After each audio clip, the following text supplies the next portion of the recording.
आज आपण धर्मराज नाईक नवरे यांच्या हिंगलजवाडी येथील बियाणे साठवलेल्या शेडमध्ये आलेलो आहोत. प्रत्यक्ष बियाण्याची सिलिंग कशी करायची हे तुम्हाला याद्वारे आम्ही तुम्हाला म्हणजे दाखवणार आहोत. मग याच पद्धतीने सर्व शेतकऱ्यांनी आपल्या बियाण्याची सिलिंग करून घ्यावी ही सर्वांना विनंती आहे. आता सिलिंग करताना आमचे क्षेत्रीय अधिकारी अशा प्रकारच्या स्लिप घेऊन तुमच्याकडे येणार आहेत, ज्या चिटकणाऱ्या स्लिप आहेत.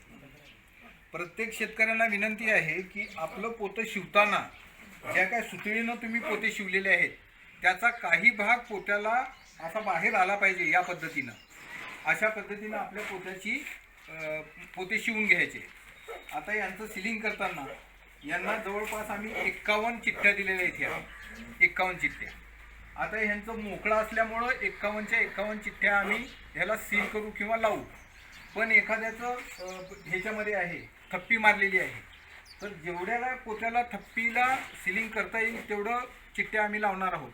बाकीच्या चिठ्ठ्या शेतकऱ्यांना देणार आहोत. तर शेतकऱ्यांनी आम्ही ज्या पद्धतीनं तुम्हाला आता दाखवत आहोत त्याच पद्धतीने या पोत्याला त्या मळणी चिठ्ठ्या चिटकावायच्या आहेत आणि आपल्याच नावच्या चिठ्ठ्या असलेलं बॅग हे आपल्याच नावाने पाठवायचं आहे. जर एखाद्या शेतकऱ्याच्या घरामध्ये 3 नावं असतील, वाण एकच असेल आणि त्याला आम्ही समजा त्याचे 150 कट्टे झालेले आहेत, प्रत्येकाच्या नावाने 50-50 पोते त्यांना टाकायचे आहेत आणि अशा रीतीनं त्यांनी साठवून ठेवलेलं आहे थप्पी मारून. तर अशा परिस्थितीमध्ये आम्हाला पूर्ण पोत्यांना या चिठ्ठ्या चिटकावणं शक्य नाही. त्याच्यामुळं आम्ही ज्या समोरच्या पोते आहेत ज्याला चिठ्ठ्या लावता येतात अशाच पोत्यांना आम्ही ह्या चिठ्ठ्या लावणार आहोत. फक्त या चिठ्ठ्या दिलेल्या चिठ्ठ्या प्रत्येक नावच्या वेगवेगळ्या देणार आहोत. त्या वेगवेगळ्या चिठ्ठ्या आपापल्या पोत्यांना लावून आपापले पोते वेगवेगळ्या ठिकाणी म्हणजे भरताना हे 50 पोते, दुसऱ्याच्या नावचे 50 पोते आणि तिसऱ्याच्या नावचे 50 पोते अशा रीतीनं भरून ते प्लांटवर पाठवायचं आहे. तुमच्या नावच्या चिठ्ठ्या असलेलं पोतं जर दुसऱ्याच्या नावाने गेलं तर त्याची प्रोसेसिंग तिथं होणार नाही. त्याच्यामुळं तुमचंही नुकसान संभवतं आणि किंबहुना महाबीजचंही नुकसान त्याच्यात होतं. त्यामुळं प्रत्येकाच्या नावच्या ज्या काही चिठ्ठ्या दिलेल्या आहेत त्याच चिठ्ठ्या चिटकावून त्या नावच्या चिठ्ठ्याच्या पोते त्याच नावाने टाकावे. भरताना त्याची भेळमिसळ होणार नाही याची काळजी जर शेतकऱ्यांनी घेतली तर ह्या सिलिंगचा प्रोग्रामसुद्धा आपला यशस्वी होईल. आता ह्या चिठ्ठ्या चिटकावायच्या कशा किंवा लावायच्या कशा हे तुम्हाला आज मी समजून सांगणार आहे. बाकीच्या तिकडच्या लावता येईल मग त्या चिठ्ठ्या आम्ही लूज देऊ तुम्हाला, लूज देऊ तुझ्या नावच्या. त्यांच्या नावच्या लावता येत नाही म्हणून त्यांचा कट्टा मारून तुला देऊ. पण आता समजा हे तुझ्या बॅग आहे हे तुलाच माहीत आहे. जर तिसऱ्याने ही जर गाडी भरली तर तुझ्या बॅग ह्यांच्या नावाने जाते आणि ह्यांच्या बॅग तुझ्या नावाने. आणि तिथं जर ह्यांच्या बॅग तुझ्या नावाने जर गेल्या तर तेवढ्या बॅग बाहेर पडतील. समज तुझ्या 5 बॅग चुकून गेल्या तर टोटल 10 बॅग बाजू म्हणून फक्त बियाणं भरताना काळजीपूर्वक आपल्या कोणत्या चिठ्ठ्या आहेत. आता मी जेवढ्या चिठ्ठ्या लावलेल्या आहेत कुणाच्या नावच्या आहेत समज. आज आपण धर्मराज नाईक नवरे यांच्या हिंगलजवाडी येथील बियाणे साठवलेल्या शेडमध्ये आलेलो आहोत. प्रत्यक्ष बियाण्याची सिलिंग कशी करायची हे तुम्हाला याद्वारे आम्ही तुम्हाला म्हणजे दाखवणार आहोत. मग याच पद्धतीने सर्व शेतकऱ्यांनी आपल्या बियाण्याची सिलिंग करून घ्यावी ही सर्वांना विनंती आहे. आता सिलिंग करताना आमचे क्षेत्रीय अधिकारी अशा प्रकारच्या स्लिप घेऊन तुमच्याकडे येणार आहेत, ज्या चिटकणाऱ्या स्लिप आहेत. प्रत्येक शेतकऱ्यांना विनंती आहे की आपलं पोतं शिवताना ज्या काय सुतळीनं तुम्ही पोते शिवलेले आहेत त्याचा काही भाग पोत्याला असा बाहेर आला पाहिजे. या पद्धतीनं अशा पद्धतीनं आपल्या पोते शिवून घ्यायचे.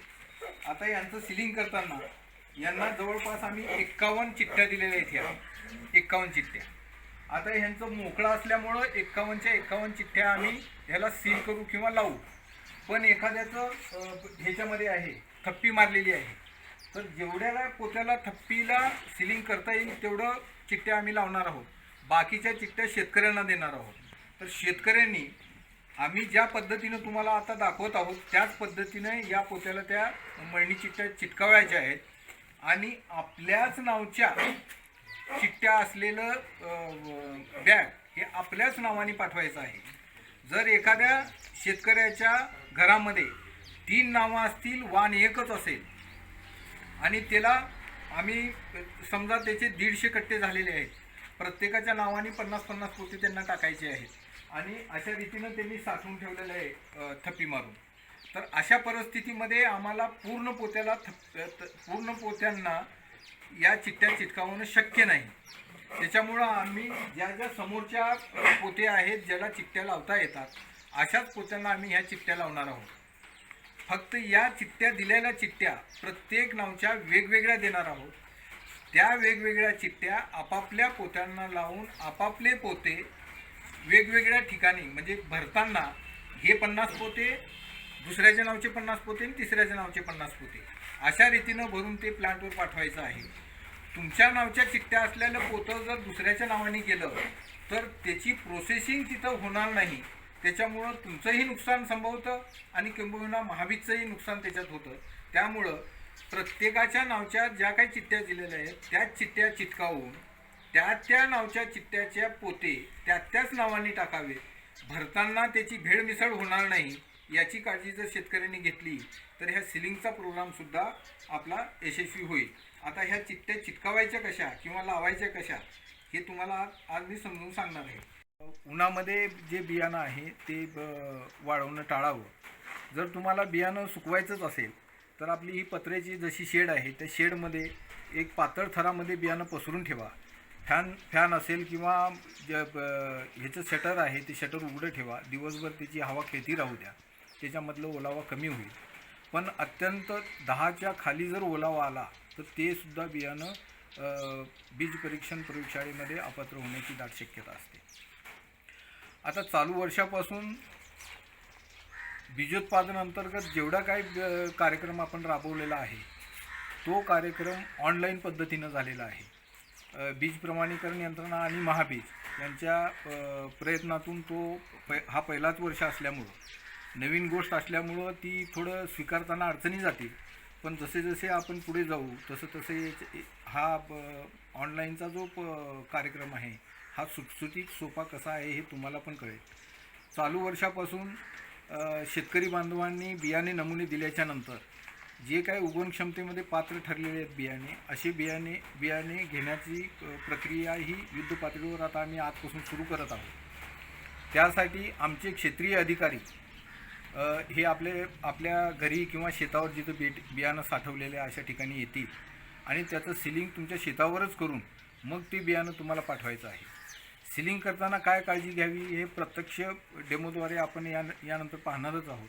पण पुन्हा एकदा सर्व शेतकऱ्यांना माझी विनंती आहे की ह्या ज्या काय 4-5 गोष्टी मी तुम्हाला सांगितलेल्या आहेत त्या गोष्टीचं अनुपालन करावं किंवा त्याचे पालन करून आपलं बियाणं जास्तीत जास्त बियाणं कसं पात्र होईल आणि आपलं बियाणं उगवण क्षमतेमध्ये अपात्र ठरणार नाही याची काळजी घेऊन महाबीजला सहकार्य करावं. वर्षभराच्या मेहनतीनंतर छोट्याशा चुकीमुळे जर बियाणं अपात्र ठरलं तर शेतकऱ्याचंही नुकसान होतं, त्याचबरोबर महाबीजचं सुद्धा नुकसान होतं. कारण ते एवढं बियाणं बीज प्रमाणीकरण यंत्रणेच्या शृंखलेतून बाहेर पडतं आणि पुढच्या वर्षी ते बियाणं शेतकऱ्यांना मिळणार नाही. यासाठी सर्व शेतकऱ्यांनी ज्या काही गोष्टी मी तुम्हाला सांगितल्या आहेत त्या गोष्टीच्या तंतोतंत पालन करून महाबीज आणि बीज प्रमाणीकरण यंत्र या दोघांनाही यथोचित सहकार्य करावं असं मी जाहीर आव्हान या माध्यमातून मी आपणास करत आहे. धन्यवाद. नमस्कार शेतकरी बंधूंनो, मी माने, जिल्हा व्यवस्थापक महाबीज धाराशिव. सद्यस्थितीमध्ये सोयाबीन पिकाची कापणी पूर्ण झालेली आहे. बहुतांश शेतकरी आपल्या सोयाबीनची मळणी करत आहेत. मळणी केल्याच्या नंतर ते बियाणं बीज प्रक्रियेसाठी बीज प्रक्रिया केंद्रावर पाठवेपर्यंत त्या बियाण्याची कशी काळजी घ्यावी याबद्दल थोडक्यात अत्यंत महत्त्वाच्या बाबी मी सांगणार आहे. त्याचं पालन सर्व शेतकरी बांधवांनी करावं जेणेकरून आपलं बियाणं निर्भेळ राहील आणि आपल्या बियाण्याची उगवण क्षमता किंवा इतर काही गोष्टी आहेत त्या टाळून बियाणं अंतिमतः पात्र कसं होईल यासाठी मी जे सांगत आहे त्या गोष्टी कटाक्षानं शेतकऱ्यांना पाळाव्यात ही मी सर्व शेतकरी बांधवांना महाबी धाराशिव कार्यालयातर्फे जाहीर आवाहन करत आहे. शेतकरी बंधूंनो, क्षेत्र तपासणी पूर्ण झालेली आहे. बीजोत्पादनांतर्गत जे काय सोयाबीनचं पीक आहे ते कापणी करून आता मळणीच्या लगबगीमध्ये शेतकरी आहेत. आता मळणी झाल्याच्या नंतर किंवा मळणी करताना बियाणं आपलं अपात्र ठरू नये यासाठी कोणती काळजी घ्यावी. तर सर्वप्रथम जे काय मळणी यंत्र तुम्ही वापरत आहात ते मळणी यंत्र आपल्या बियाण्याची मळणी करण्यापूर्वी पूर्णपणे स्वच्छ करून घ्यावं. कारण त्या मळणी यंत्रामध्ये यापूर्वी केलेल्या बियाण्याचे पिकाचं बरंचसं बियाणं अडकलेलं असतं. तर ते बियाणं आपल्या बियाण्यामध्ये मिसळू नये याच्यासाठी सर्वप्रथम सर्व मळणी यंत्र साफ करून घ्यावं. दुसरी अत्यंत महत्त्वाची गोष्ट आहे की आपण आता सोयाबीनची कापणी करून ढिगारे मारलेले आहेत. ते ढिगारे जास्तीत जास्त 1 आठवड्यापर्यंतच ठेवावेत. 1 आठवड्याच्या जास्त कालावधी ठेवू नये. जे ढिगारे तुम्ही केलेले आहात त्याची मळणी सुरू करण्यापूर्वी जसं मी सांगितलं मळणी यंत्र साफ करावं.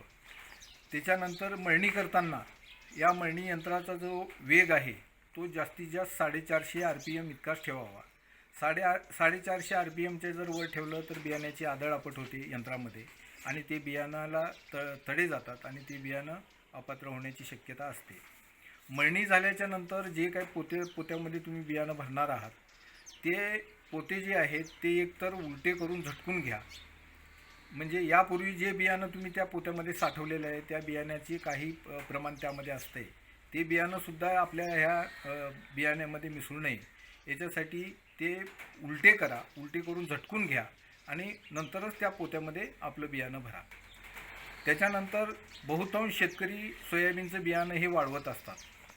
आता यावर्षीचा जर विचार केला तर बहुतांश शेतकऱ्याचं सोयाबीन पीक हे शेतावरच चांगल्या रीतीनं वाढलेलं आहे.